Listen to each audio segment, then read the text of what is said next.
Hello, everybody. We have a lot of people attending this, so I'm going to let a few more people in and then we'll get started.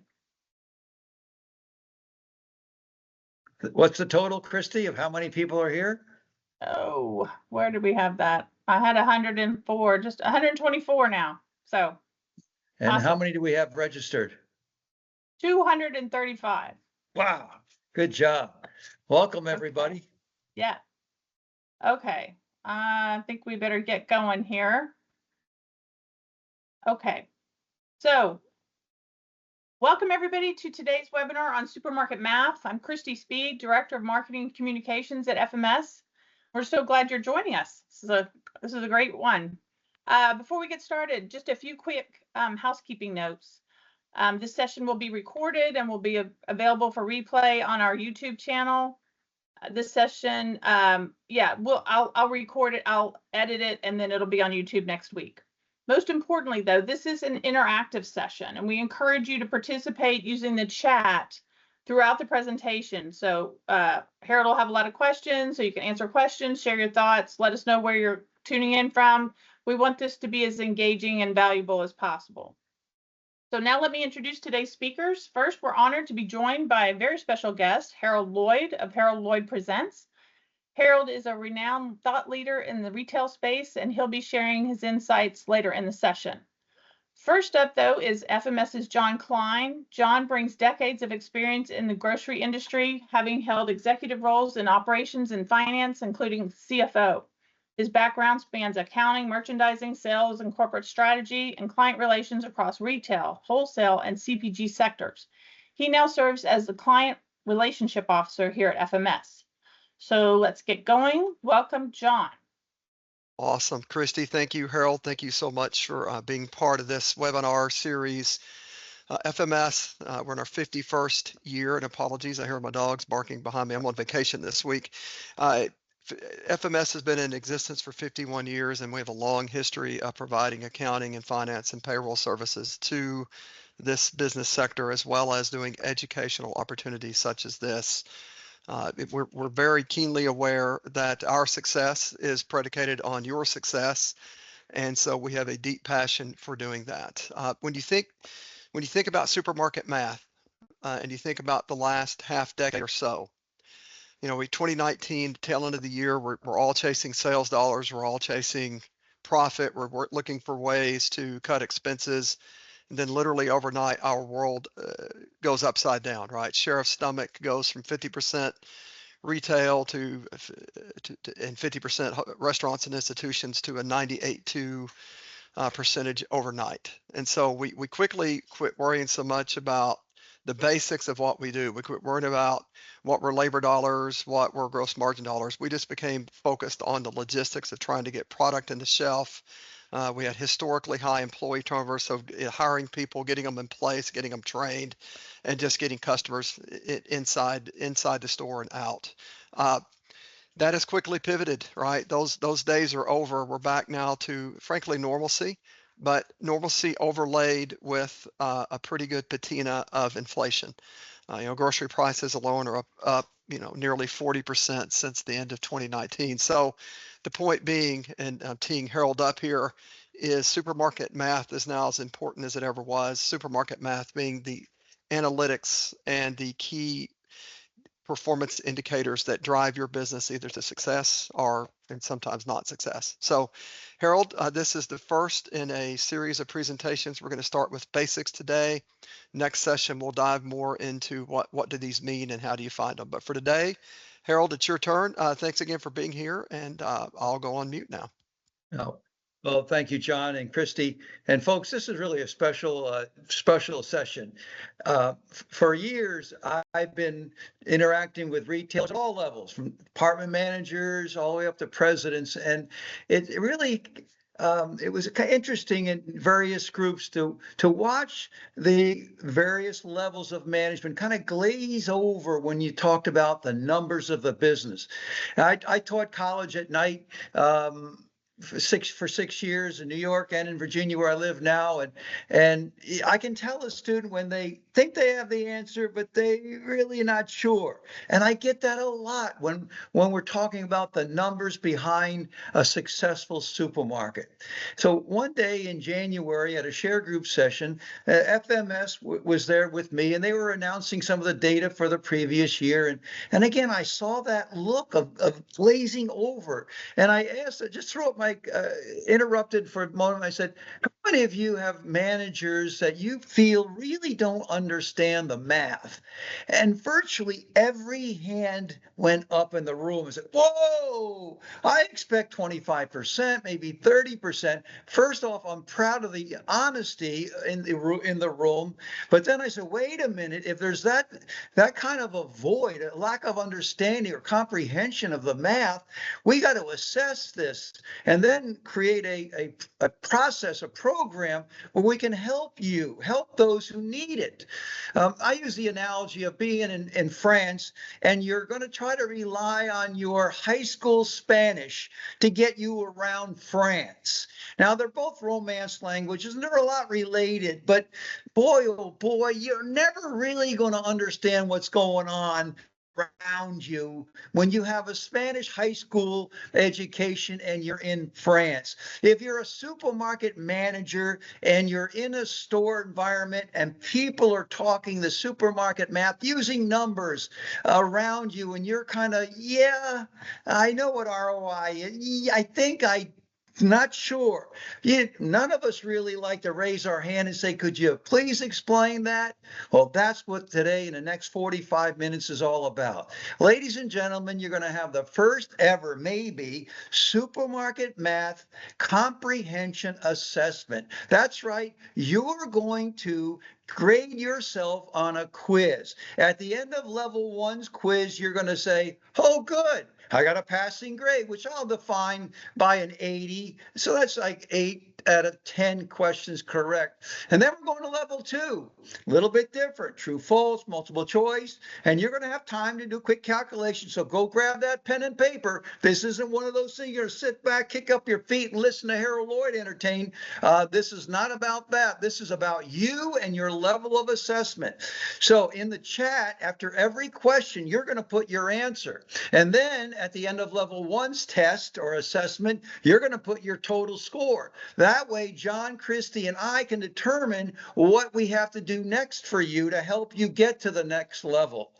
And we don't want to embarrass anyone. That's why it's anonymous. We're not going to attribute your name and your LinkedIn number to your answer. There's no way I know how to do that. We just want you to say, wow, once and for all, I really don't understand this, or I really do, and I'm proud of it. Especially if you're in a position of responsibility where it's your job to train others and you don't really know how to speak French, and you're going to try to hack your way through a little explanation. Your audience is going to scratch their head and say, what? And you're not sure that you communicated or connected with them at all. And what do I base these observations on, or this opinion on, that I don't think we know the math well enough in our business? I go around stores all the time. You know what I do. I travel the world, mostly the United States and Canada, and I see compactor doors open after 5 o'clock. That tells me you don't understand the supermarket math. I see onesies and twosies left around the warehouse area. That tells me you don't understand supermarket math. I see 3 employees ready to punch in at the same time and to check out on the front end at the same exact time, 9 o'clock, 3 people. Yet that tells me you don't understand supermarket math. I see displays of a sale item on a shelf or on an end cap. One item, it's on sale. That tells me you don't understand supermarket math well enough. So these are things I see, and I say, you know what, FMS, can you help me put together a program so that we can first assess their understanding and then help them develop it? Okay, that's how this all started in January, and look where we are. 6 months later, we had a program put together for you so that you can say privately, Holy mackerel, I need to get better at this. I wrote about it in my book, and this is not a cheap plug to sell the book. It's old. It's an old book now. But chapter 4 of Am I the Leader I Need to Be says genuine leaders know the numbers. And I donate all the money I make on my books to charity, so it's not a commercial. But it's in there, and I talk about the importance of numbers and the level of understanding needed to run a great department or a great store. And let me reemphasize that. Folks, we originally set out to make this for department managers and store managers. I love the fact there may be owners and presidents on this call so that you can see the need your people may have. I think you'll agree they all should be able to pass level 1. And they may struggle through level 2, but we ought to be able to we ought to be able to pass level 2 as well, but we'll see. Let's get started. Okay, we're going to throw the question up one at a time, and then you're going to think and then answer in the chat. And we have 169 people on this call, and I know some of you are sharing computers. Christy put down question 1. We're going to start off nice and easy, but we want you to practice putting in the chat. You ready? Okay, question 1 for level 1. 5 apples plus 5 pears equal how many pieces of fruit? Okay, how many pieces of fruit? That's it. Good for you. Everybody, put your answers in. I'm going to count to 20. No, I'll count to 10 on this one because to myself, you don't hear it out loud. We're in 10 seconds. Get your answers. Get your answers. Get a chance for you to practice where that chat button is. Come and we'll move on. Keep going. Keep going. I'm serious, folks. I want you to feel good about an early success. And you can all smile like, hey, I'm going to do well on this test. I'm going to do really well. Don't get too excited. Question 2 is coming up. All right. Question 2. Christy, can you tell me how many we have so far? Does it look like we have 171 in here right now. I know, but how many are answered? Once we cross 100, I'd be happy. There are a lot of answers. I can't tell you how many answers. Okay, I didn't know whether you had if there was a way to tabulate. All right. No. Okay. Lots of good answers. So. Okay, lots of good. I see lots of good answers. Okay, all right. Let's put a line. I guess we got a good sample size because we want to know where to put our attention for the next classes. Question number 2. You can stop answering number 1. Here goes question number 2. And I'm going to give you 20 seconds. It should be less than that needed to do this. Number 2, if bananas are 10% of produce department sales and the produce department is 10% of store sales, what percent of total store sales do bananas represent? And this is an important question, one that you can use in lots of different items around the store. You say, how important is this? So when Harold Lloyd or Doug Maddenberg or John Klein or the teacher you have in your company says, make sure you take care of bananas because they're important. You go, well, I know I sell a lot of them. No, you sell a lot of them, all right? You sell a lot of them. This is a fact for most people. 10% of store sales, 10% of produce sales. So what's your answer? Question number 2. Now I see people, Christy, still answering question number 1. Is that possible? They are. I think they are. Okay. But well, most are answering number 2. Okay, most are answering number 2. So stop answering number 1 and get ready to stop answering number 2 in 10 seconds. So question number 2, 8, 7.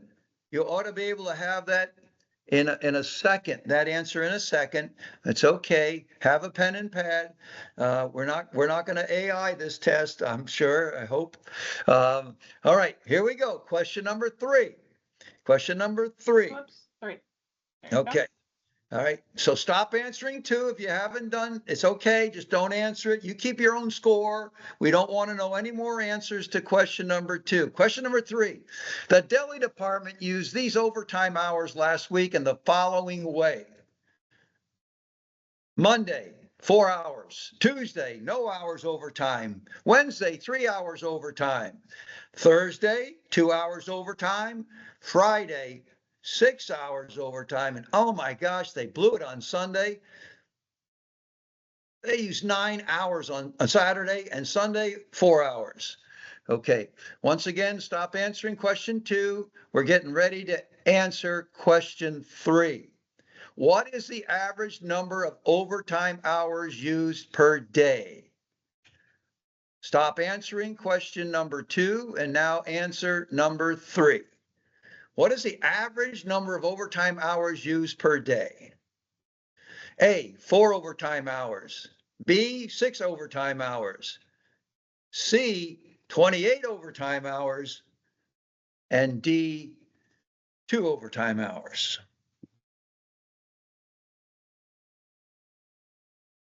Question number 3. The deli department used overtime hours. Geez, I wonder, we used 9 Saturday, but how many have we been averaging? Well, let me do a quick calculation. We used 4 on Monday, we used none on Tuesday, and I divide by, yeah, I got an average, and we are okay. We're okay if we're meeting our average, okay?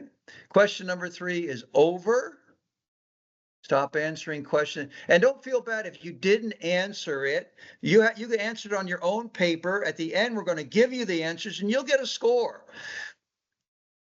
But stop answering number 3. Let's go to number 4. The bakery department does 5% of store sales. The department average gross margin is 40%. What is the bakery department's contribution to the store's gross margin percent? One more time. And please don't get stuck. Well, my bakery does 7%. Oh, stop it. This is a random ABC corporation. Bakery department does 5% of store sales. The bakery department's average gross margin is 40%.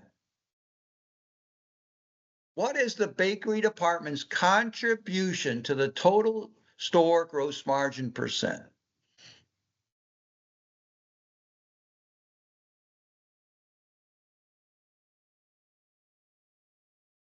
Okay. I see somebody want to wear these glasses, kind of figure out. They're going to get a little bit harder, so I'm sure you'll figure it out. And no cheating. I see you looking at someone's paper. They may not be smarter than you. No cheating. All right, number 5. Here we go. Number 5. How the heck am I supposed to know that answer? Well, if you're around the business, you should absolutely know the answer to this. Maybe not exactly. Question number 5. The supermarket industry's pre-tax profit in 2023 was 25.2%, B, 1.7%, C, 14.2%, and D, 33.1%. And heck if I know. I don't know. Supermarket, now that may be correct, but it's probably not a good choice. The supermarket industry's pre-tax profit in 2023 was, well, Harold, I can't remember. This is 2025. Folks, if you look at the numbers, you can get the answer. You don't have to know exactly what 2023's was. All right. The answers are A, B, C, D, or E. So, Christy, I'm still seeing percentages coming up here. That is probably the machine calculating all the previous answers, and they're just pumping through. Oh, we're getting lots of good answers. I mean, yep. They're all over the place. So question number 5, though, right? Question number 5. Right. That's number 5. Okay. Geez, look at that great classroom. What's LTC up there? Look at that. Hi, LTC. Hey, they're waving. Good deal. That's wonderful. Look at all you folks. Good for you. Nice to see you all in the, looks like green or black shirts. You look sharp. And want to know who gets the A on this test. All right, question 6. Here we go. Question number 6. Whoops. Sorry. A box of Cheerios. I'll give you a few extra. You need a little calculation here. Box of Cheerios, which retails for $3.79, had an accidental and irreparable razor cut. God darn, I hate when that happens. It zipped right through that cardboard and right into the Cheerios. In fact, there were 7 Cheerios on the ground. That doesn't enter into the equation here. The sales needed to cover its loss using the industry's net profit that you used in the last question would be approximately what? Okay, box of Cheerios, Razor Cuts, on the shelf, customer didn't want it, you don't want to sell it, you take it back, you're not going to get credit for it, you're going to take a loss, $3.79 loss. Holy mackerel, no big deal, it's only $3.79.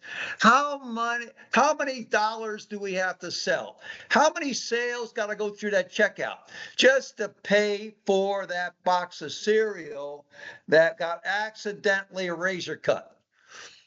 All right. A, $3, it's replace it, $3.79. That'll replace it. B, $37.90 using the 10% rule. C, $2.23. Huh?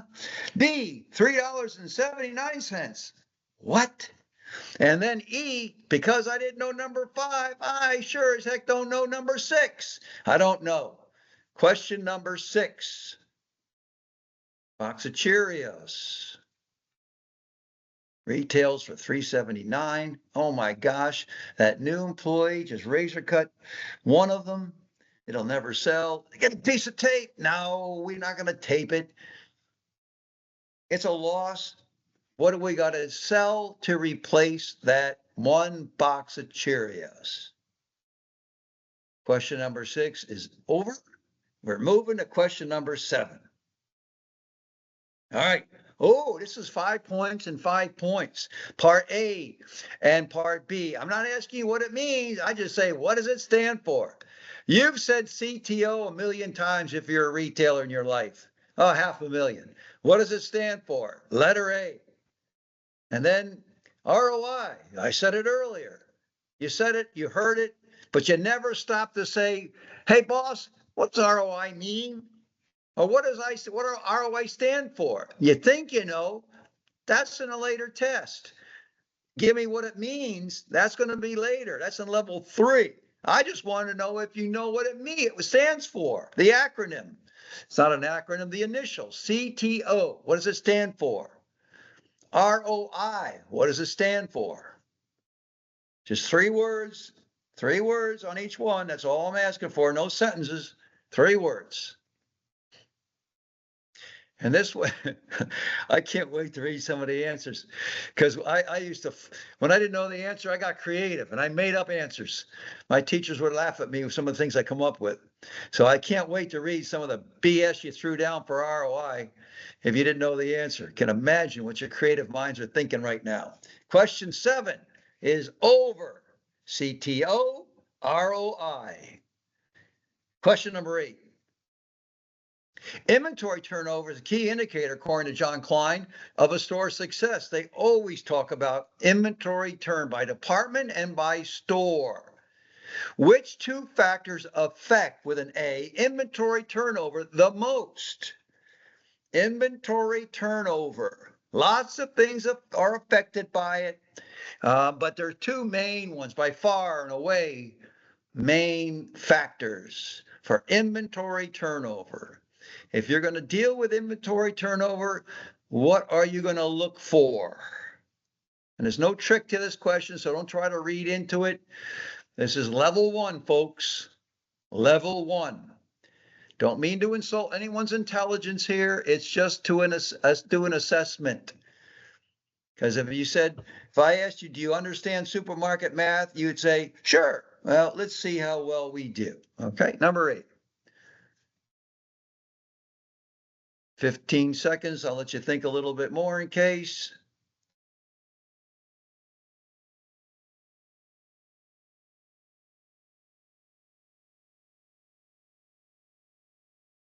Yeah. I'm recognizing a lot of names that are answering these questions. Good to see you all, folks. Good deal. Question 9. Here we go. Question 9. Your store averages a total of 100 employees. No, it doesn't. Just pretend, okay? Don't get specific. Your store averages a total of 100 employees. Last year, you lost a total of 42 employees. They moved, they quit, they just went somewhere else. 31 part-timers, 11 full-timers. What was your store's employee turnover percent in 2024?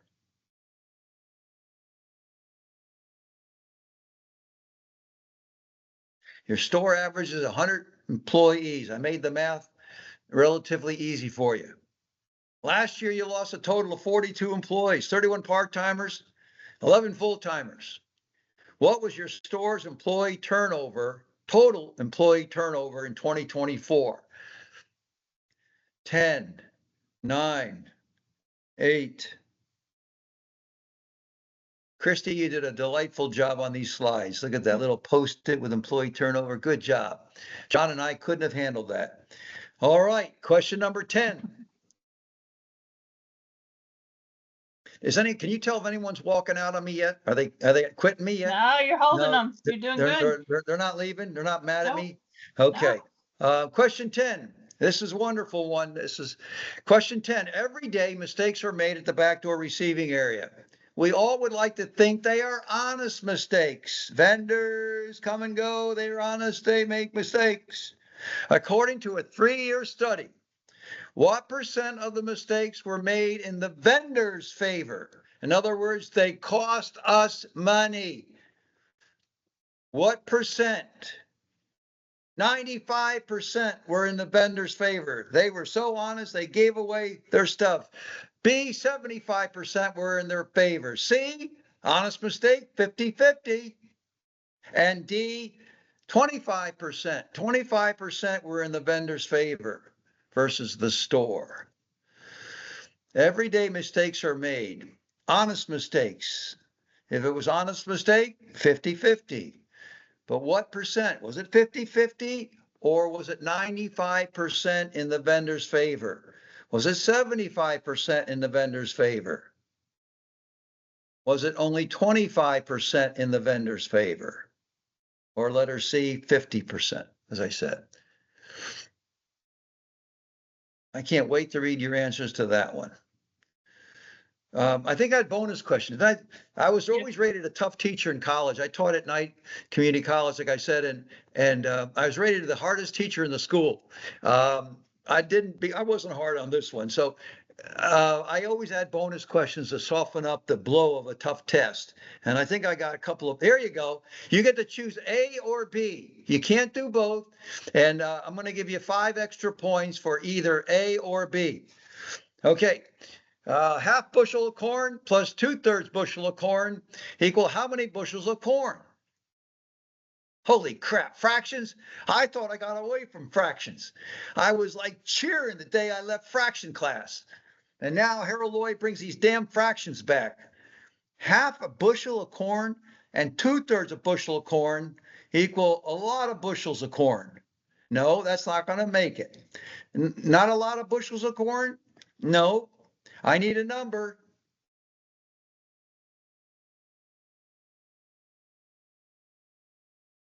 How is that applicable, Harold? You get stuff in the store, you deal with fractions, you understand how to get a common denominator? Letter B. I don't know if I'd choose this one or not. I'm still working on the answer to this one. With 2 sheep flying, one yellow and the other head right. How much does a peck of peppers cost given the cow is 10 years old? Good, Christy. With 2 sheep flying, one yellow and the other headed to the right. How much does a peck of peppers cost? Oh, I got a smiley face. Given the cow is 10 years old. All right, there you are, your bonus questions. The highest score you could get is 105. Get ready for the answers. Pencils down. You're done. Oh, look at you. Let's check your score. Look at you, fancy pants. Okay. So we're going to put the questions back up and I'll give you the answer. I want you to high five each other if you get it right. Okay, question 1. 5 apples and 5 pears equal how many pieces of fruit? Answer, 10. All right. Can I quit now, Harold? No, we're not. You can't quit. You can't quit while you're ahead. If bananas are 10% of produce department sales and produce department is 10% of store sales, simple math, 10% times 10% is 1%. That's right. 1% of store sales are bananas. That's why you want to protect yourself. I learned from a Kroger team and one other KMAs they had out in the world. And they said, always be mindful of your 3 B's and 1 T's. Bananas, berries, and bag salads. And T, your tomato. Always, always. You got 10 minutes left in your produce department. Always make sure before you leave, you check your bananas, your bag salads, and your berries. And don't forget your tomatoes. 3 B's and 1 T's. Question number 3. Here we go. Oh crap, I'm 2 for 2, Harold. Don't screw up with me now. Question 3. Take the 7 numbers, add them together, divide by 7. You will get 4 hours. Letter A is correct. 4 hours average overtime. Da-da-da-da. Question 4. Bakery does 5% of store sales. The department's gross margin is 40% of sales. Simple math. You take the 5% contribution to sales times your gross margin, you get 2%. Number 4 is letter D, 2%. Number 4 is letter D, 2%. Give yourself a correct answer or nothing, 0. Number 5, in 2023, very close to the previous year's average, 1.7%, letter B, letter B. The customers in a survey done by Doug Maddenberg in the feedback group last year was 33.1. The customers think we make 33.1. Employees in a similar survey that Doug did, 25.2. Employees think we do 25.2. Maybe they learned from you. Please, I hope you didn't get that one right or wrong. Now, letter B is the correct answer. Number 6, if you got number 5 wrong, you probably got number 6 wrong. That box of cereals cost $223 worth of sales to get that money back, ladies and gentlemen. You need 2 customers going out with $100 orders to pay for that 1 box of cereal that we lost. You all know that. You may have not been able to do the math well enough, but you know it's razor thin. 1.7 on question 5 and $223 to pay for that 1 box of cereal. That employee who was poorly trained got crazy with that razor and sliced open a box of Cheerios. Number 7, CTO, what does it stand for? Contribution overhead.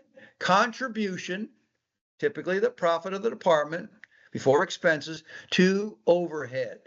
It's the department's or it's the category's contribution to the gross profit of the store. ROI, return on investment. You invest in a new bakery piece of equipment, you want to know over time how much money did that save you, so you can calculate your ROI, return on our investment. We made $1,000, the machine cost us $10,000, we got a 10% ROI. Number 8, inventory turnover. Key indicator of store success, what 2 factors? Answer, sales and inventory. The level of inventory and your level of sales. That's how it's calculated, and you need those 2 numbers. So making sure your inventory is not getting out of hand. When you hear inventory turnover, what the heck? I know about employee turnover, Harold, but I'm not sure about this inventory turnover. Got that wrong? We'll see that. We'll help you with a future session. Number 9, 42%. 42 employees quit divided by your base, your average base. You had 42% turnover. The 31 and the 11 were red herrings. They were just thrown in there to throw you off. You don't need to know that. I said total employees. You didn't need to know the 31 and 11. That was the only tricky part of any of the questions. Number 9 is 42%. Number 10. Everyday mistakes are made at the backdoor receiving area. We'd like to think they're honest mistakes. If they were purely honest mistakes, it would have to be letter C, 50-50, but they're not honest mistakes. I heard a number years ago, 70% of our backdoor receiving vendors do something nasty to us. 70%. Well, guess what? The answer is letter B. 75% of the mistakes are in the vendor's favor. So don't give me any crap about honest 50-50 mistakes. They ain't honest mistakes. 75% of the mistakes were done in the vendor's favor. We got it only 25% of the time. So backdoor receiving area, master it, folks, master it.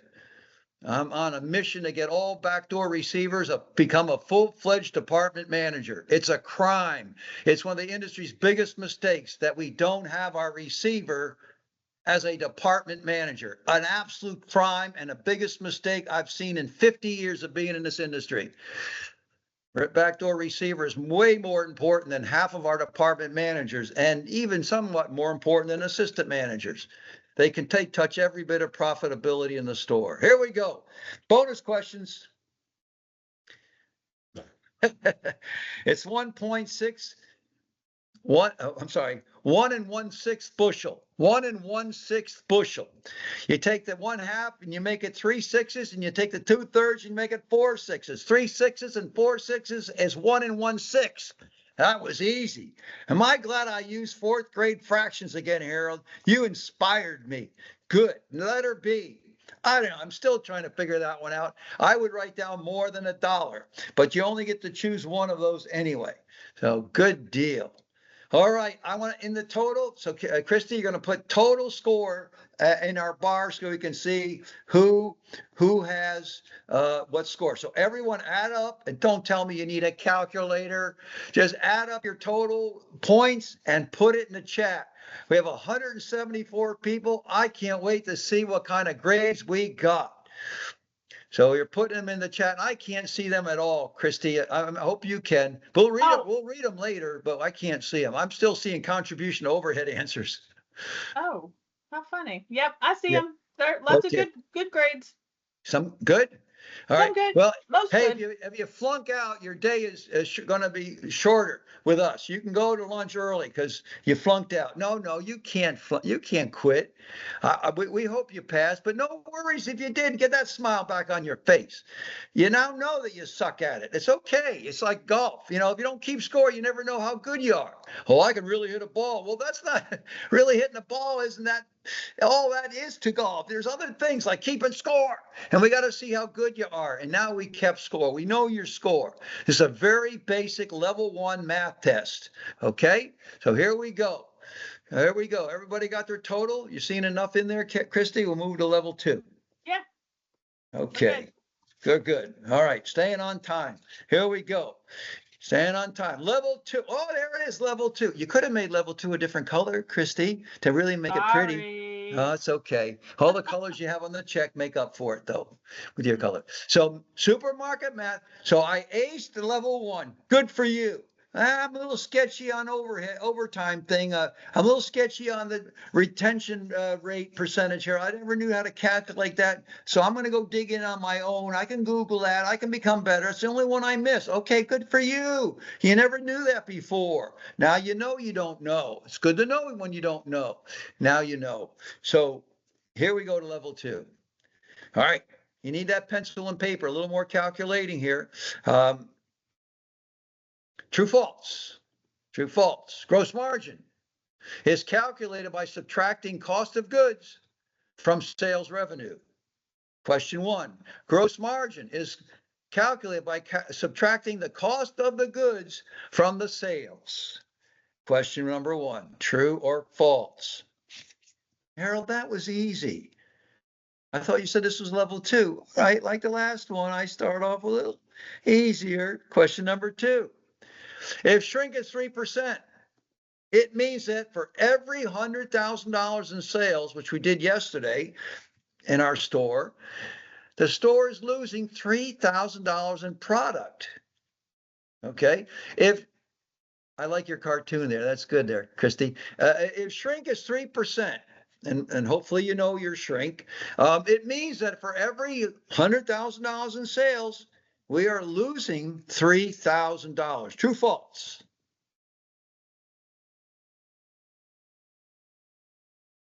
Okay, number 3.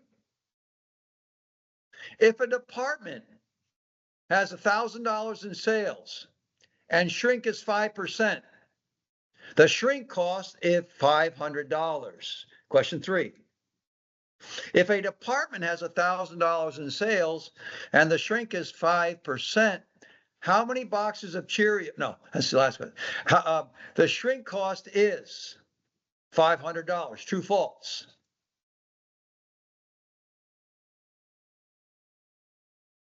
Right. If a department has $20,000 in total expenses and $80,000 in total sales, the expense ratio is 25%. One more time. If a department last quarter had $20,000 in total expenses, or last month, depending on your volume, and $80,000 in total sales, or last week, the expense ratio is 25%. True or false? 3, 2, 1, next. Number 5. If a department sells $100,000 in products and the total cost of goods sold is $60,000, the gross margin percentage is 40%. One more time. If a department sells $100,000 in a week or a month, doesn't matter, and the total cost of goods sold in that week or month, doesn't matter, is $60,000, the gross margin is 40%. True or false?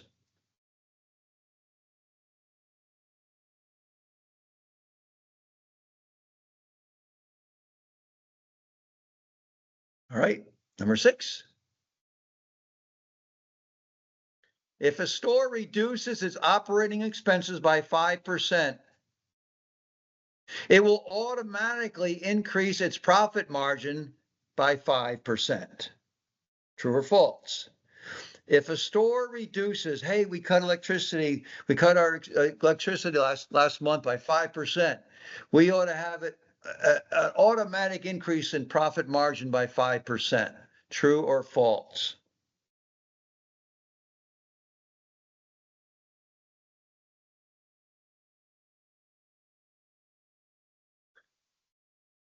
Christy, the computer is still putting out answers to the to ROI on my screen. I'm still seeing it. Yours must be delayed because I'm getting all good ones. So yeah, we'll good. see And it tells me everybody answered because it says overloaded. It's just trying to get through them. So Yeah. excellent. Sales and shrink. Now it's catching up to 2 questions ago. All right. Question number 7. Oh, I'm loving this, Harold. This is so much fun. And I was going to have lunch. I'm so glad I changed my mind. Question number 7, Christy. Is this sorry. it? It's okay. You're so enthralled with I am. number 6. Sorry. Number 6. Here it goes. If a department sells $50,000 per week and has a gross margin of 28% and operating expenses of $10,000 per week, its operating profit for that week is $4,000. The department sells $50,000 in a week. It has a gross margin of 28%. It has operating expenses, payroll and the like, of $10,000. Its operating profit is $4,000 for that week. True or false?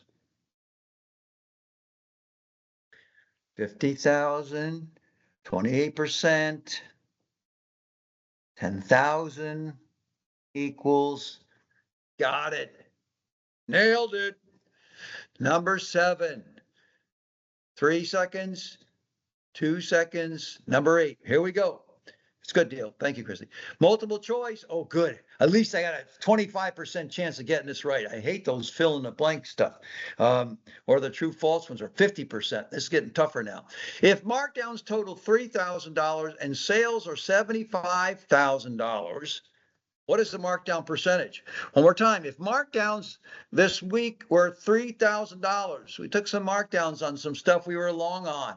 We made a manager special. We cut the price of this or that, and it was a total of $3,000 in markdowns. Sales for that week were $75,000. What is the markdown percentage?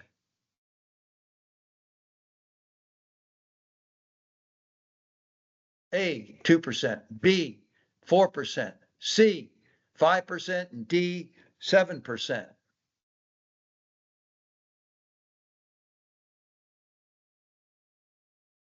All right. Number 9, if a store sells $250,000 in a month and has a 5% shrink, get back to that shrink again, Harold. How much product value was lost that week? Or each week, it's an average. Store sells $250,000 in a month and has a 5% shrink. How much product was lost on average in a month? A, 5,000. B, 7,500. C, 10,000.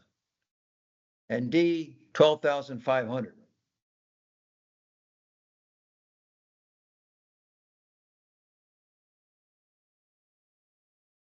Number 10,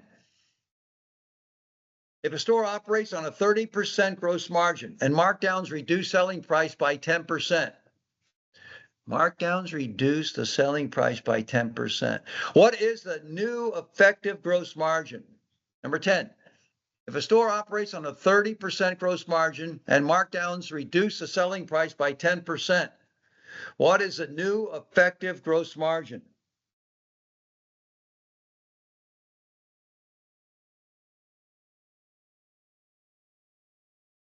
I find this one a very important question. And we have a going in gross margin of 30 and we had a few markdowns. No big deal. It won't affect us too much. Oh, yes, it will. Or will it? A, 15%, B, 20%, C, 25%, D, 30%. That's question number 10. Number 11. If a store reduces prices by 10%, it needs 10% more in sales volume to maintain the same gross profit. If a store reduces prices by 10%, it needs 10% more in sales to maintain gross profit. True or false?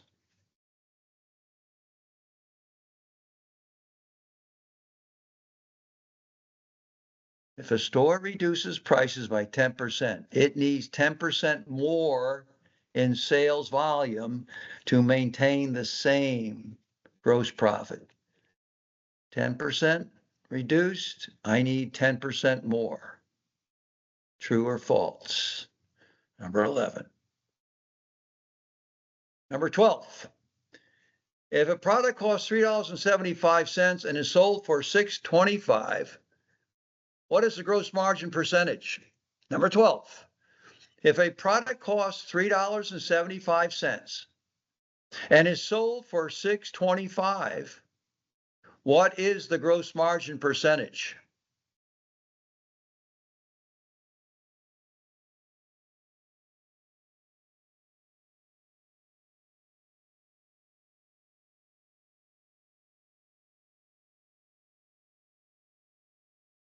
Number 13.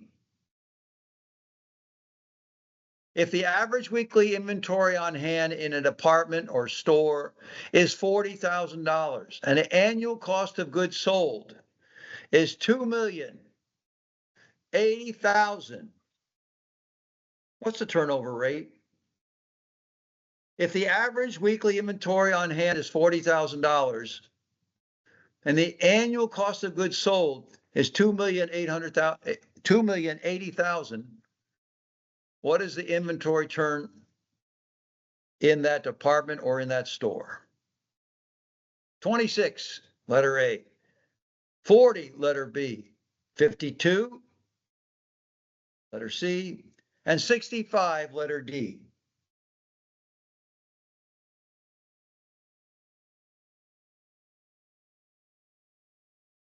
Okay. Number 14. If markdowns total $15,000 in a week and total sales are $300,000 for the week, what is the markdown percentage? If markdowns total $15,000 in a week and total store sales are $300,000, What is the markdown percentage?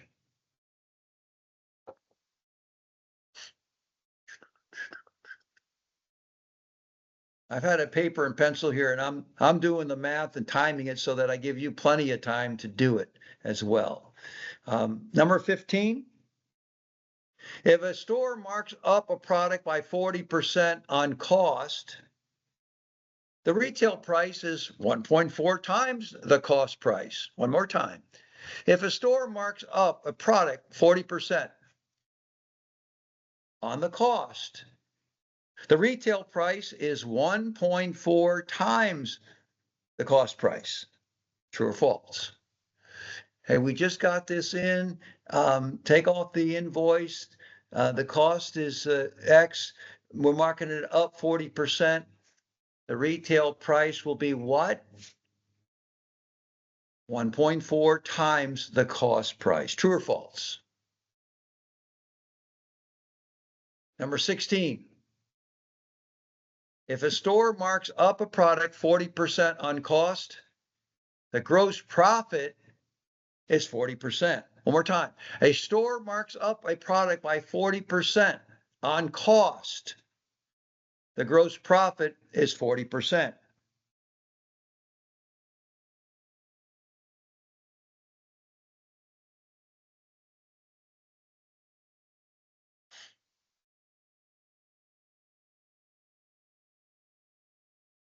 Give me some fill in the blanks.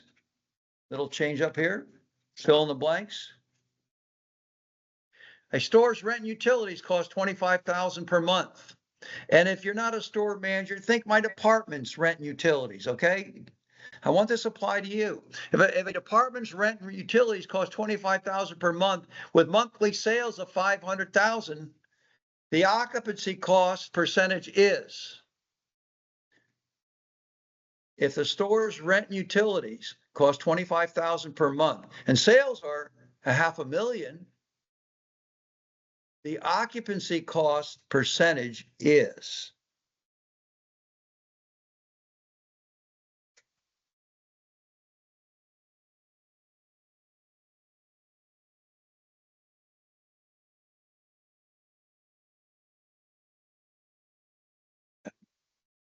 Good deal. Number 18, a store sales increased by 15%, but labor costs increased by 20%. The labor cost as a percentage of sales has, number 18, increase, decrease, or remain the same. A store sales have increased by 15%, but the labor costs increased by 20. The labor cost as a percentage of sales has increased, decreased, or, wow, it remained the same. One of three answers to fill in.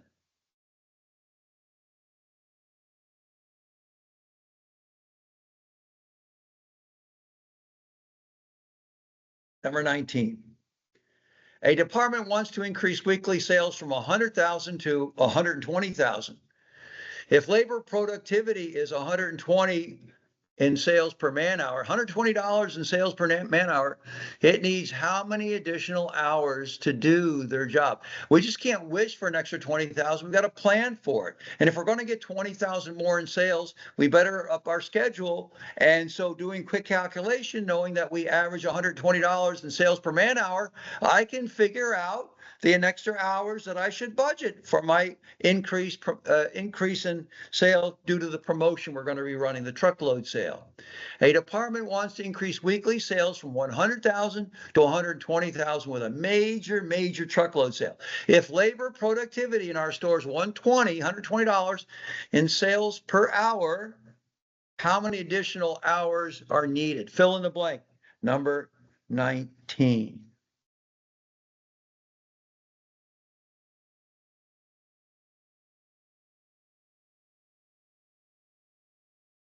Number 20. Last one, folks. Oh, good. I hate this Harold Lloyd guy. Number 20. If a store has an inventory turnover rate of 12, it sells and replaces its entire inventory every how many months? If a store has an inventory turnover rate of 12, it sells and replaces its entire inventory every how many months?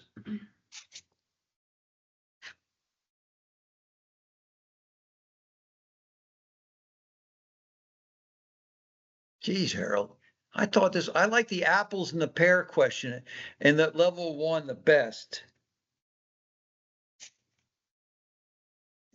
All right, so you're totaling up oh no, I gotta give you the answer. You gotta give me the answers yet.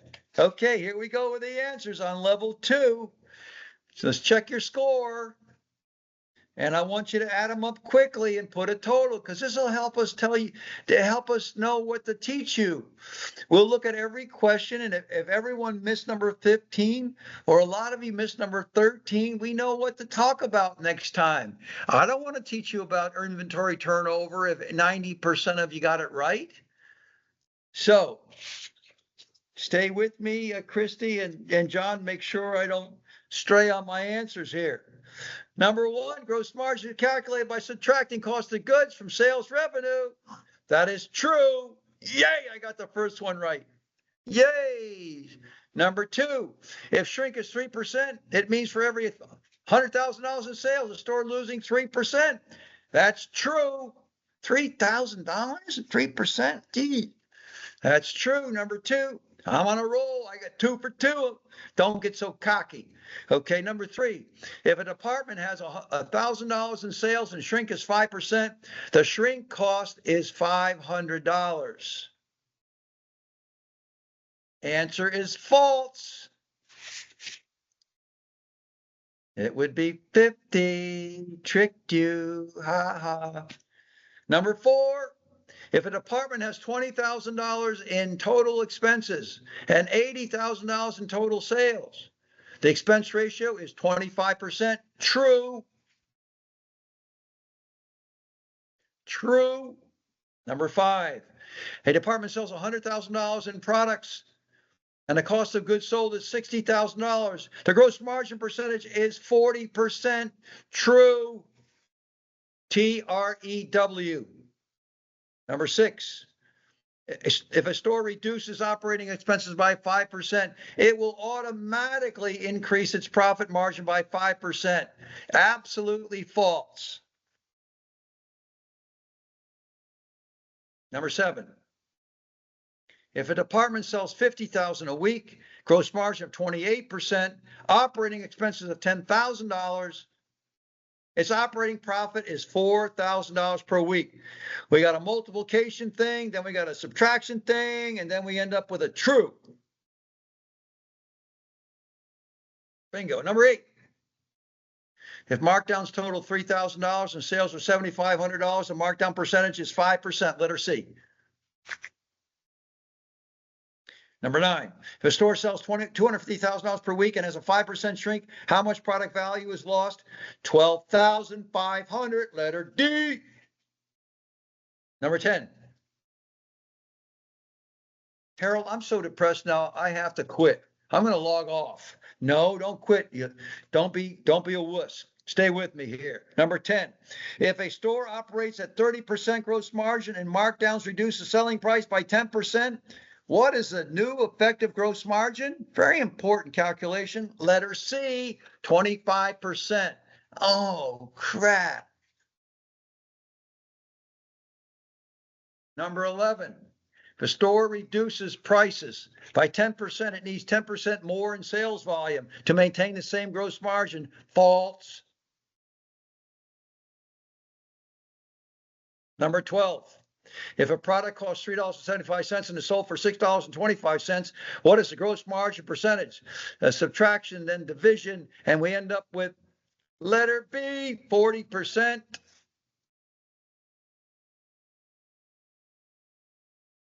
Number 13, average weekly inventory on hand is $40,000. Annual cost of goods sold, COGS, is $2,080,000. What is inventory turnover rate? 52. Golly. Every week, turning it over. Number 14, If markdowns total $15,000 in a week and total sales are $30,000 markdown percentage, easy one. If we did this one 3 times, folks. Number 14, letter C, 5%. We had that same question 3 times, different versions. If a store marks a product up by 40% on cost, the retail price is 1.4 times the cost. Do the math. Letter A, true. If a store marks up a product 40% on cost, the gross profit is 40%. Different denominator. Answer, letter B, false.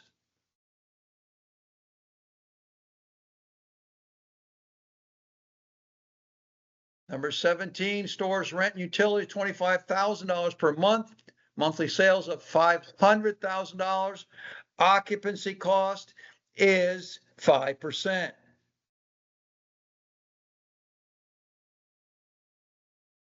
Number 18, a store sales increased by 15%. The labor cost decreased by 20%. The labor cost as a percentage of sales has increased, decreased, or remained the same. Answer, increased. Got one right. 19, department wants to increase weekly sales from 100,000 and increase 20% to $120,000. I got a plan for that. Labor productivity, 120 times the sales I need to do. Added labor, 167 hours needed additionally. 167. And the last one, folks. If a store has an increased turnover, if a store has an inventory turnover rate of 12, it sells and replaces entire inventory every month. Every 1 month. That's it. 20 questions, 5 points each. No bonus. No, that was for level 1. That's for the rookies. That's to make you feel good. This is where the rubber meets the road. There's no bonus questions in life. It's black and white, yes or no, 1 to 20. Total up your score and put your total, please. We need to see what questions were missed and what levels we focus on.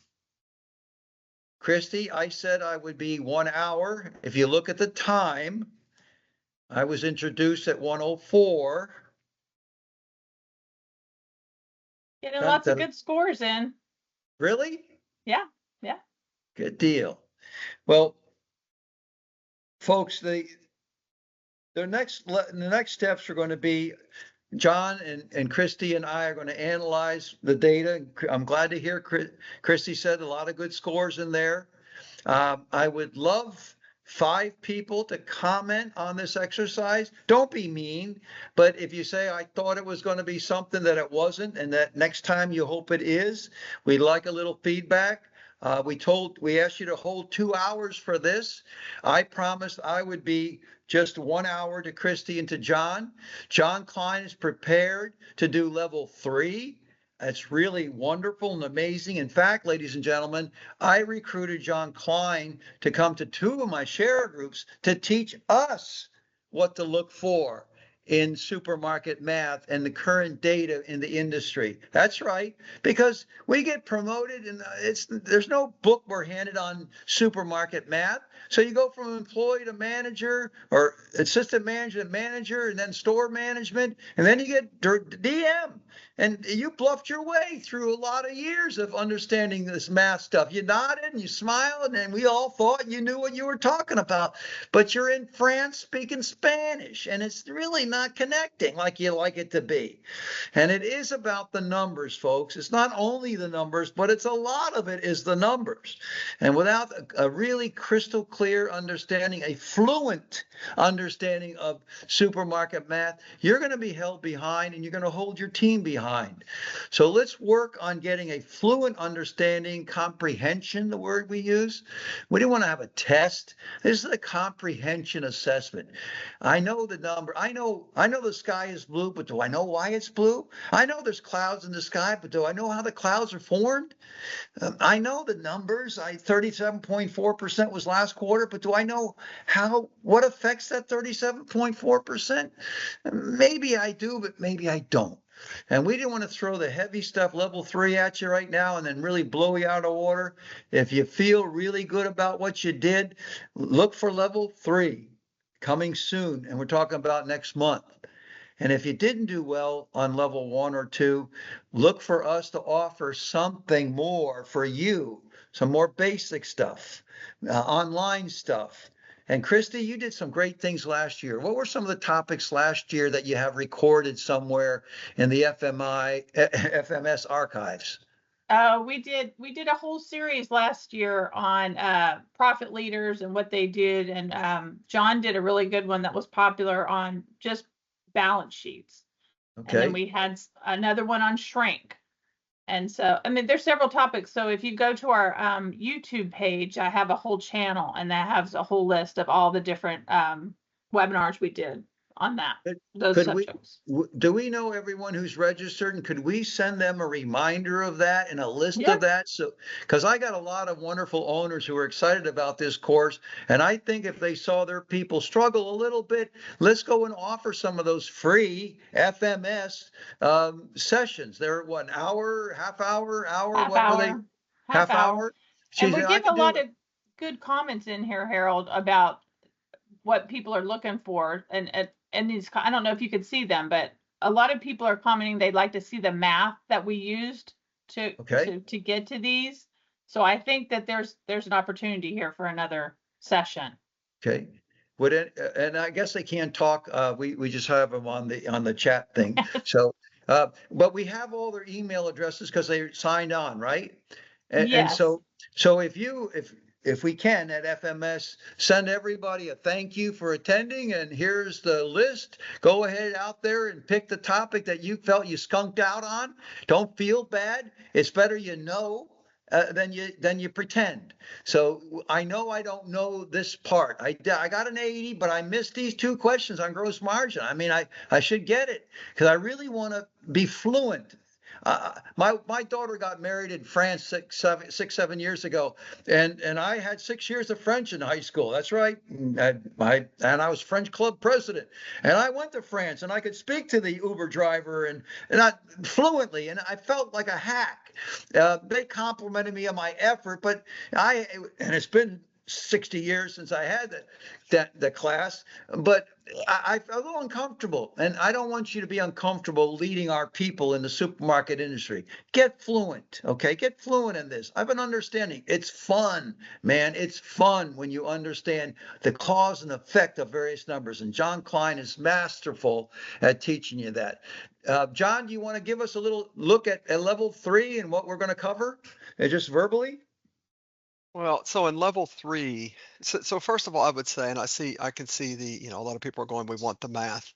I think if you reply to Christy if you have specific questions, we can certainly send you the math. I think let's don't get caught in the weeds of lowest common denominator, right? What we were trying to show here were some, frankly, of misconceptions. For example, a 10% increase in sales will get you, the same gross margin if you drop the prices 10%.